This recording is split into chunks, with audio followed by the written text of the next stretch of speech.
A solid red light on your AT&T Fiber NVG599 router is a critical error indicator that requires immediate attention. This solid red light typically indicates a critical error in your router's operation. The most common causes are a malfunctioning power supply or a fault in the battery backup mechanism.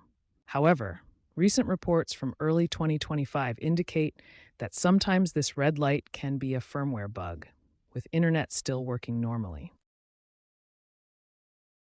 It's important to distinguish between a solid red light and a flashing red light. A flashing red light typically means the router cannot connect to the internet.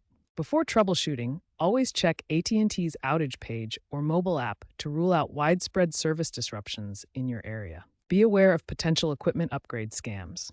Some users have received unsolicited texts prompting router replacement, which can lead to unexpected rental fees on your bill.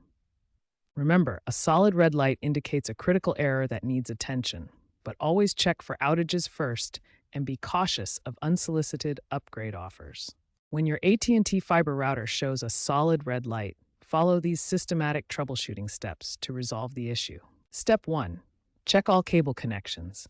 Ensure your power cable, Ethernet cables, and fiber optic cables are securely plugged in and undamaged. Pay special attention to the fiber cable connection at both ends. Step 2. Restart your router. Turn off the router using the power button or by unplugging the power cable. Wait 30 to 60 seconds, then turn it back on. This power cycle often resolves connectivity issues. Step 3. Check the lights on your optical network terminal, or ONT. This device connects your home to the AT&T fiber network. Look for green lights indicating proper connection status. Step 4. Ensure adequate ventilation. Overheating can cause a solid red light.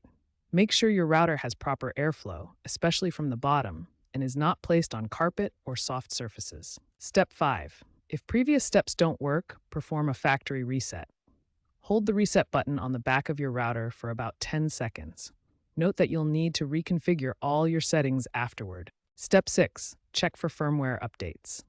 Connect to your modem via Ethernet cable and visit the AT&T configuration page, usually at 192.168.1.254, to check for available firmware updates. Finally, if the solid red light persists after all these troubleshooting steps, contact AT&T customer support for further assistance.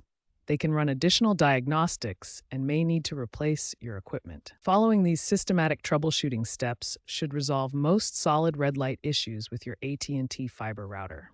Remember to check connections first, then restart, and escalate to more advanced steps only if needed.